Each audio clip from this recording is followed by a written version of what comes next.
Friends எல்லாரும் எப்படி இருக்கீங்க? நல்லா இருக்கீங்களா? காசு பணம் இல்லாதவன் ஏழை மகன்தான்.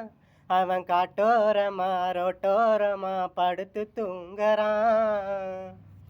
ஏ சொத்து சுகம் உள்ளவனும் செல்வ மகன்தான்.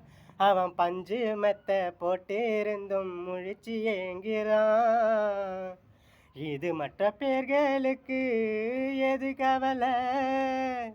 4 காசு வச்சிருந்தா 100 கவலை. இங்கு ஆசை வச்ச நெஞ்சுக்கெல்லாம் அமைதி இல்லையே.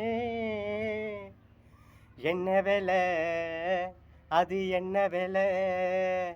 மன நிம்மதிதான் இங்கு என்ன விலை? எந்த கடை? அது எந்த கடை? அதை விற்கிறது இங்கு எந்த கடை? பணங்காசுதான் அள்ளி வீசினா அடடா அதுதான் கடையில் கிடைக்காது. என்ன விலை? அது என்ன விலை? மன நிம்மதிதான் இங்கு என்ன விலை?